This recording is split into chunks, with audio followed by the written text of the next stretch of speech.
Happy Spookies, everybody. I hope you're all doing well, having the most excellent, whatever time of day it is.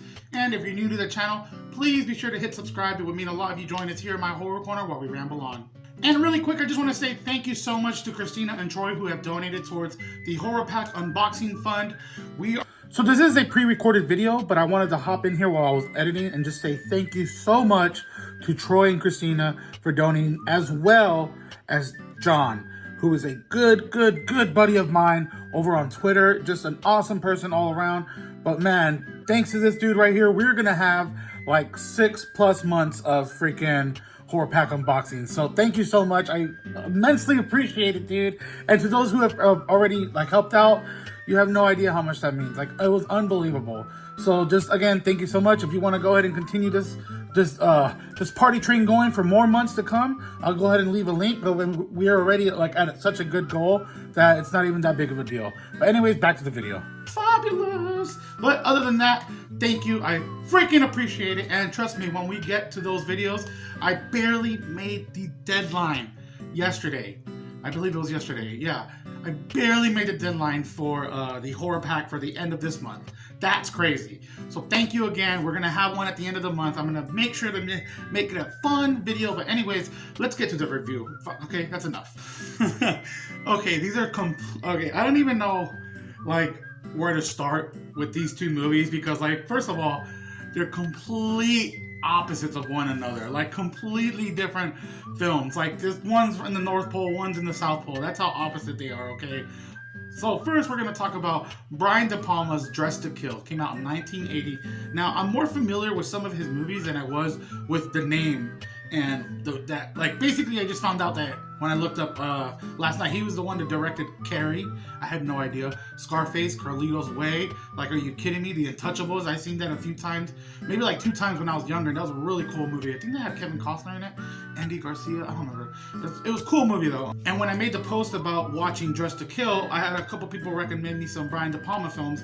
One called Body Double and the other called Raising Cain, which I have not checked out, but I think I'm if I can find some time, because these are a little long and they're psychological thrillers. This is not necessarily a horror movie. It has horror elements, when it comes to the murder scenes and stuff like that, but I'm not consider this a horror movie. This is more like a erotic psychological thriller. But anyways, the movie stars Michael freaking Caine, Angie Dickinson, and Nancy Allen. I remember her from I think RoboCop. Now, this movie reminded me a lot of Alfred Hitchcock's Psycho, because for the first act of this movie, we're following around this older blonde woman.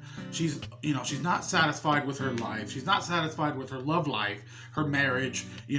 She has some needs and they're not being satisfied. So she's talking to her psychiatrist about this stuff, and they have this little back and forth flirtatious moment, if you will, and you can just tell that she just wants to be wanted, straight up.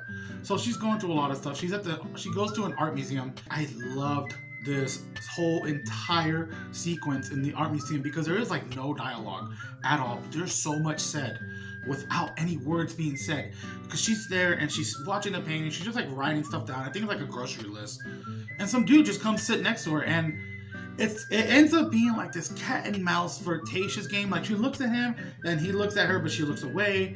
And then she tries to get his attention, and she takes off a glove, and he sees that she's got a ring, so he just walks away.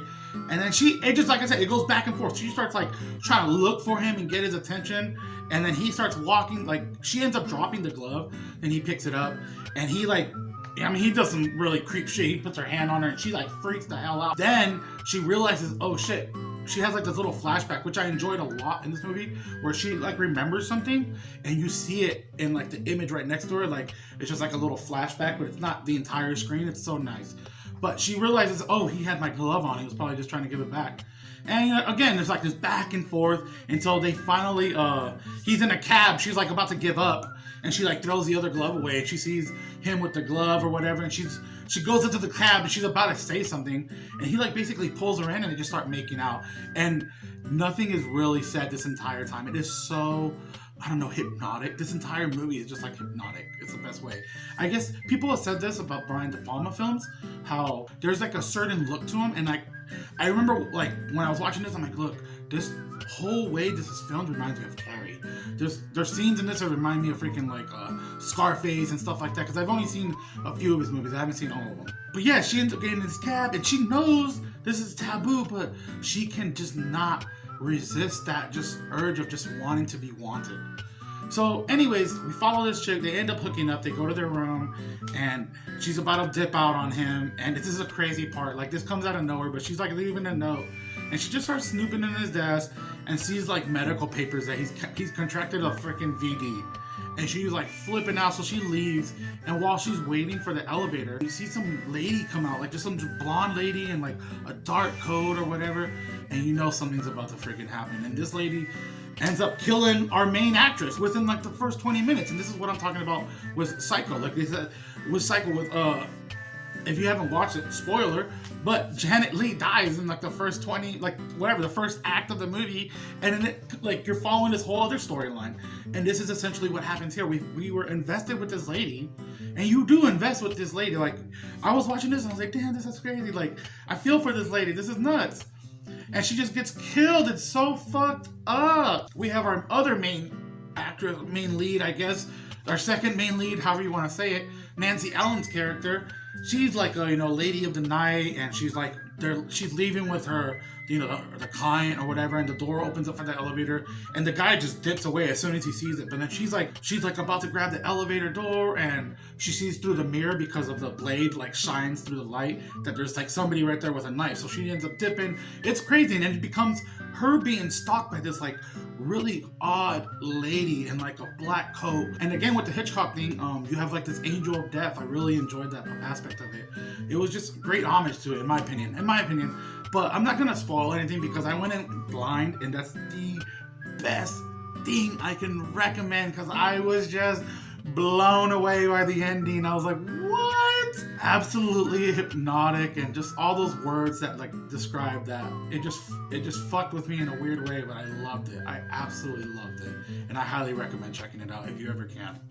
Okay, the next movie I want to talk about, like I said, this is a completely different tone, and this is probably one of the just grossest movies I think I've ever seen. It is so weird. It is, okay, this is going to be a breakdown for you in a Fred style, okay?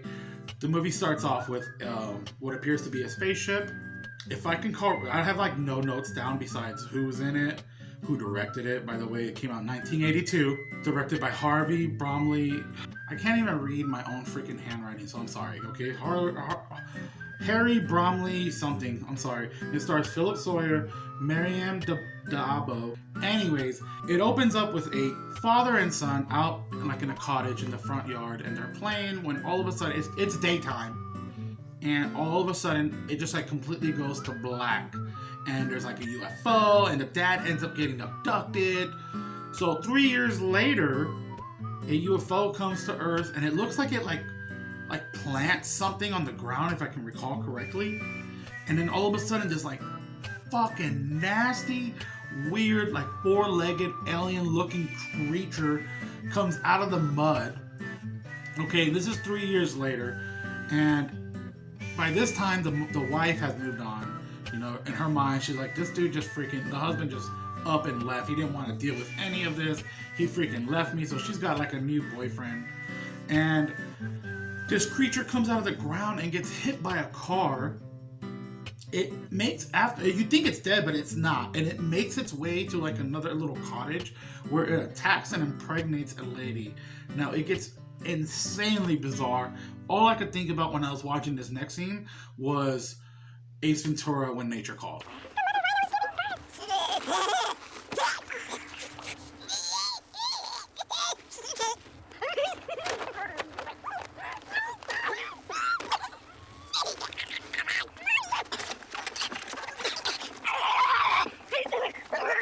So the lady wakes up and she just ends up getting super preggo to where she just gives birth to a life adult-sized human being, dude.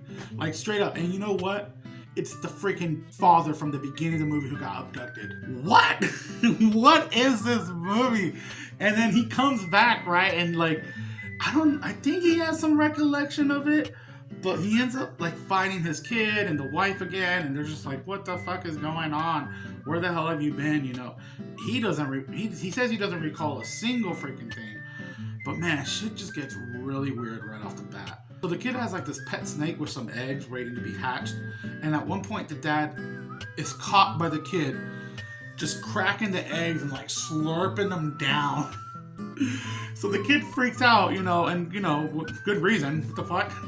And he just takes off. So he's like, you know, hey, come back. And he like catches up to him and he starts talking to him, telling him that, you know, you're special, blah, blah, blah, blah. And then he does some really weird thing to where he like, I don't know if he's either sucking or putting something in him, but he like, just look, this is so fucking weird. Like, what is that? What is that? Is he sucking something out of him? I think he's like putting stuff in him because then you see his back bubble up. It's so gross. But apparently this kid is psychic now. I don't know if it's before, if he was psychic before, but now he's psychic and he's bringing his like clown toy to life. His downstairs neighbor or something like that, she's making a salad and his pet snake is, I think, aggravated because the eggs are gone. It climbs out of its thing and ends up going into the downstairs neighbor's salad. Somehow it gets into the salad. So the lady ends up killing it, all brutal, and she gives it back to the kid, talking shit. This kid is so mad, he turns his toy soldier to life. Human life-size doll comes knocking on the lady's door and like shoots her or some shit. It's so freaking weird, dude. So weird. It is so weird. This whole movie felt like a freaking fever dream. I'm not joking. It was such an odd experience. Because I didn't know what to freaking expect. I cannot imagine watching this movie back in the day. I think this might have been one of those video nasties back in the UK too. I mean, there's a part where like the wife, she ends up like, you know, falling back for the husband, and she's like hooking up with him on the side at the end. And while they're hooking up and doing it, he's like just peeling, his face is coming off. It's freaking gross, dude. I don't want to spoil much more than that. Honestly, I'd rather you go in and just be grossed the hell out like I was. It was entertaining, don't get me wrong. It was just fucking weird. Like, oh, okay, there's a part at the end where this lady, I think, is attacked. Okay, yeah, so she's attacked. They don't kill her, but then the little clown doll in the next scene, he's come back to life, and the lady is like encased in some sort of webbing against the wall, and you see as the camera's panning down, right, and it's going. You see her face, but you can see like she's covered in webs, and it's just going down her body.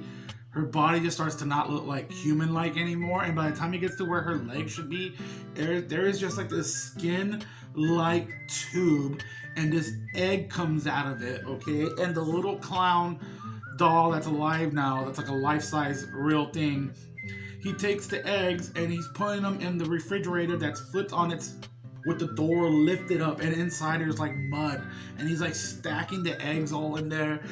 And at the end of the movie, you got like this, like almost like Close Encounters of the Third Kind, where the dad and the son go to the spaceship and leave, and the mom's kind of like, oh, what the fuck just happened? And she goes back home, and then she sees all the eggs there, and she's like, okay, I guess I'm gonna take care of them. And she's holding one of the eggs, and it just pops out and does the freaking alien thing, where it's like sucks, like, I don't know, and it just suctions her, and the like movie pretty much ends. And I was like, what the fuck did I just watch? I know I wasn't gonna spoil it, but I just had to. I'm sorry. And it was such, I know this is such a half-ass explanation, but man, this movie really was just odd. I liked it, but I don't think I'm ever gonna watch this fucking movie again. I hope you enjoyed this video. Please leave a comment letting me know what you thought, or if there's a movie recommendation, a movie you'd like to see me check out and review, let me know in the comments. Other than that, I hope you all are doing well. Love you. Happy spookies.